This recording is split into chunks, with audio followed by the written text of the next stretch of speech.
क्या आप जानते हैं कि भारत अब दुनिया की सबसे शक्तिशाली मिसाइल डिफेंस सिस्टम बना रहा है, जो रूस के S-400 से भी ज़्यादा खतरनाक है। और 2028 तक यह चीन और पाकिस्तान के लिए सबसे बड़ा डर बनने वाला है। अगर आप भी भारत की डिफेंस टेक्नोलॉजी के बारे में जानना चाहते हैं तो इस वीडियो को लाइक करें, सब्सक्राइब करें और बेल आइकन दबाना ना भूलें, क्योंकि आज मैं आपको प्रोजेक्ट कुशा के बारे में ऐसी जानकारी देने वाला हूँ जो शायद ही किसी और चैनल पर आपको मिले। दोस्तों, भारत का DRDO यानी defence research and development organisation एक ऐसा प्रोजेक्ट बना रहा है जिसका नाम प्रोजेक्ट कुशा है। और यह प्रोजेक्ट इतना खतरनाक है कि इसके कंप्लीट होने के बाद भारत का आसमान दुनिया का सबसे सुरक्षित आसमान बन जाएगा।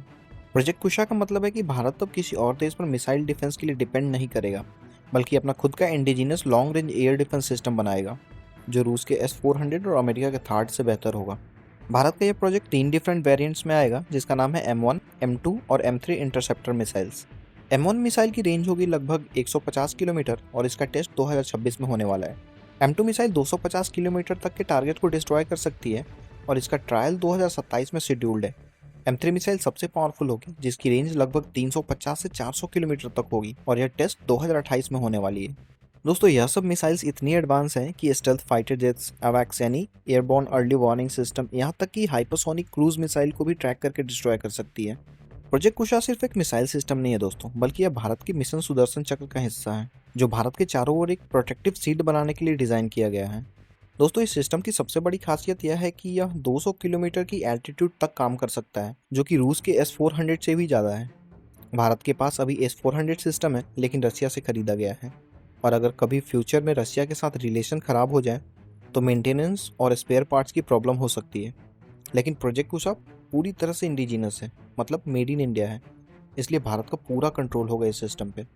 अब बात करते हैं यह प्रोजेक्ट चाइना और पाकिस्तान के लिए क्यों चिंता की बात है। तो चाइना के पास अपना HQ-9 एयर डिफेंस सिस्टम है, जो S-300 का अपग्रेडेड वर्जन है, लेकिन प्रोजेक्ट कुशा की कैपेबिलिटी इससे काफ़ी ज़्यादा होगी। पाकिस्तान के पास लिमिटेड एयर डिफेंस कैपेबिलिटी है और मोस्टली चाइना पर ही डिपेंड करता है, लेकिन आपने ऑपरेशन सिंदूर के दौरान देख ही लिया होगा कि पाकिस्तान की एयर डिफेंस सिस्टम जो चाइनीज़ मेड है की क्या हालत होती है। लेकिन दोस्तों, प्रोजेक्ट कुशा के आने के बाद पाकिस्तान के फाइटर जेट्स और मिसाइल को भारतीय एयर स्पेस में घुसना ऑलमोस्ट इम्पॉसिबल हो जाएगा। प्रोजेक्ट कुशा की टाइमलाइन बहुत ही क्लियर है दोस्तों। 2025 में M1 का फर्स्ट टेस्ट हुआ था सितंबर में। 2026 में M1 की फुल टेस्ट कंप्लीट होगी, मतलब अगले साल। 2027 में M2 का टेस्टिंग फेज शुरू होगा। 2028 में M3 का टेस्टिंग और पूरे प्रोजेक्ट कुशा का डेवलपमेंट कंप्लीट हो जाएगा। मतलब 2030 से इंडियन एयरफोर्स और इंडियन नेवी में इसका फुल डिप्लॉयमेंट शुरू हो सकता है। दोस्तों, प्रोजेक्ट कुशा में कुछ ऐसी टेक्नोलॉजीज़ हैं जो दुनिया के बाकी डिफेंस सिस्टम्स में नहीं है। यह सिस्टम मल्टी लेयर डिफेंस प्रदान करता है, मतलब अगर एक लेयर फेल भी हो जाए तो दूसरी लेयर टारगेट को टोटली डिस्ट्रॉय कर देता है।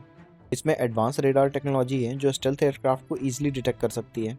अब यहाँ पे एक इंपॉर्टेंट पॉइंट है दोस्तों, जैसा कि हम सब जानते हैं भारत के पास अभी 5th जनरेशन की फाइटर जेट्स नहीं है, लेकिन अगर चाइना अपने J-20 या J-35 जैसे 5th जनरेशन के फाइटर जेट्स पाकिस्तान को प्रोवाइड कर देता है, या फिर पाकिस्तान किसी और सोर्स से 5th जनरेशन की टेक्नोलॉजी ले ले, फॉर एग्जांपल तुर्की और US से, तो उस सिनेरियो में हमारे लिए स्टेल्थ फाइटर को डिटेक्ट करना बहुत चैलेंजिंग हो सकता है।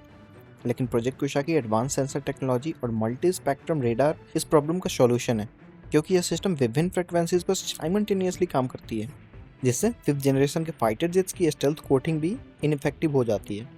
सबसे इंपॉर्टेंट बात है कि यह सिस्टम मोबाइल है, मतलब इसे आसानी से एक जगह से दूसरी जगह तक मूव किया जा सकता है। लेकिन क्या आप जानते हैं कि प्रोजेक्ट कुशा के सक्सेसफुल हो जाने के बाद भारत शायद अपने पड़ोसी देशों को भी यह टेक्नोलॉजी बेचना शुरू कर दे, और इससे पूरे साउथ एशिया की पावर बैलेंस कंप्लीटली चेंज हो सकती है। और सवाल यह है कि क्या भारत वाकई इतना पावरफुल डिफेंस सिस्टम दूसरे कंट्रीज को देना चाहेगा या सिर्फ अपने पास ही रखेगा। कमेंट में बताइए आपको क्या लगता है भारत के प्रोजेक्ट कुशा के बारे में। मिलते हैं अगली वीडियो में, तब तक के लिए जय हिंद।